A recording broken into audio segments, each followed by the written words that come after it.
పేద మహిళలకు ఏటా ₹1,00,000 ఎస్సీ ఎస్టీ సబ్ ప్లాన్కు ప్రత్యేక బడ్జెట్, కేంద్ర ప్రభుత్వ ఉద్యోగాల్లో మహిళలకు 50% రిజర్వేషన్లు, ఐదు న్యాయాలతో 25 హామీలు, కాంగ్రెస్ లోక్సభ మేనిఫెస్టో రెడీ, త్వరలో అధికారిక ప్రకటన. ప్రతి పేద మహిళకు ప్రతి సంవత్సరం ₹1,00,000 ఇస్తాము, దాంతోపాటు ఎస్సీ ఎస్టీ సబ్ ప్లాన్కు ప్రత్యేక బడ్జెట్ కేటాయిస్తామని చెప్పేసి మాట్లాడుతున్నారు.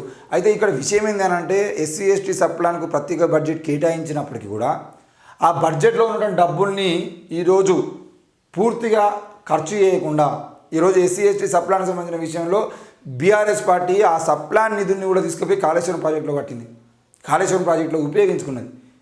సంవత్సరం మార్చి ఎండింగ్ వరకు ఆ డబ్బుల్ని ఉపయోగించుకోకుండా ఆ డబ్బుల్ని ఉపయోగించుకున్న పరిస్థితుల్లో కూడా వాళ్ళు పోయి మళ్ళీ కాళేశ్వరం మిగిలినటువంటి డబ్బులు అన్నింటిని తీసుకొని మళ్ళించి కాళేశ్వరం ప్రాజెక్టులు కట్టేటువంటి ప్రయత్నం చేసిరు.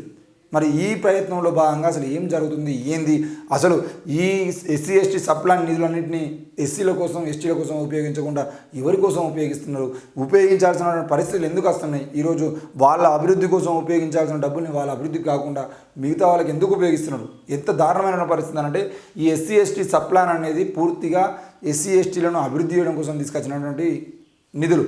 మరి ఆ నిధుల్ని కూడా ఏం చేస్తారంటే ఒక్కొక్కసారి ఎస్సీ ఎస్టీలకు ప్రభుత్వ ఉద్యోగాలు ఉన్నటువంటి ఎస్సీ ఎస్టీలకు జీతాలు ఇచ్చేటువంటి దాంట్లో కూడా ఈ సబ్ ప్లాన్ నిధుల నుండి కడిగేసి వాళ్ళకే జీతాలు ఇస్తున్నామని చెప్పేసి ఆఖరికి ప్రభుత్వం చెల్లించాల్సిన జీతాలను కూడా సబ్ ప్లాన్ నిధులకి చెల్లించిన పరిస్థితులు మన తెలంగాణ రాష్ట్రంలో కనబడ్డాయి.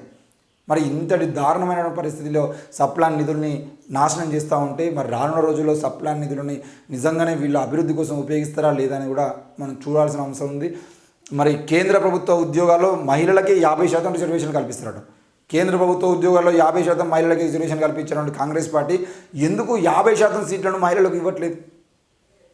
ఈరోజు కాంగ్రెస్ పార్టీ నిజంగానే మహిళల కోసం చేస్తుంది అని అంటే ఇక్కడ తెలంగాణలో ఉచిత బస్ పాస్ కల్పించడము, లేదు అని అంటే వాళ్ళందరికీ కూడా ఏంటిది వడ్డీ లేని రుణాలు ఇస్తామని చెప్పేసి నిన్న ప్రకటించడము, మరి మహిళలకు ఫ్రీ కరెంటు అని చెప్పేసి మహిళలకు అని చెప్పేసి ఫ్రీ కరెంట్ ఇస్తారు. అసలు ఫ్రీ కరెంటుకు గ్యాస్ ధరకు మహిళలకు ఏం సంబంధం తెలియదు, కానీ మొత్తానికి అయితే వాళ్ళ కోసం ఏం చేస్తామని చెప్పేసి చెప్తున్నారు. ఒక రకంగా తెలంగాణ రాష్ట్రంలో మహిళల కోసం కొంత వాళ్ళు ప్రయత్నం చేస్తున్నారు. మరి కేంద్రంలో అధికారంలోకి వచ్చేదంటే కూడా అదేవిధంగా చేస్తామని హామీ ఇస్తున్నారు.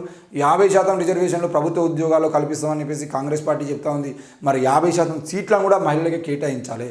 అప్పుడు 50% సీట్లను మహిళలకు కేటాయిస్తే 50% సీట్లలో వాళ్ళు కూర్చుంటే వాళ్ళకు కావాల్సిన చట్టాలు వాళ్ళు చేసుకుంటారు, వాళ్ళకు కావాల్సిన నిర్ణయాలు వాళ్ళు తీసుకుంటారు. వాళ్ళకు మీరు ఇచ్చిన హామీలు ఏవైతున్నాయో ఆ హామీల కోసం వాళ్ళు ఫైట్ చేస్తారు. కాబట్టి తప్పకుండా 50% సీట్లను మహిళలకు కేటాయించాల్సిన బాధ్యత అన్ని పార్టీల మీద ఉంది. కేవలం కాంగ్రెస్ పార్టీ ఒకటే కాదు, కాంగ్రెస్ పార్టీతో పాటు బీజేపీ మీద ఉంది, బీజేపీతో పాటు బీఆర్ఎస్ లాంటి పార్టీల మీద కూడా ఉంది. తప్పకుండా 50% మహిళలకు కేటాయించాల్సిందే. ఎవరి వాటా ఎంతో వాళ్ళకి ఇవ్వాల్సిన బాధ్యత ఉంది. కాబట్టి మరి మహిళలు ఈరోజు తక్కువ ఏం లేరు కాబట్టి మహిళలు కూడా ఇవ్వాల్సిన అవసరం ఉంది.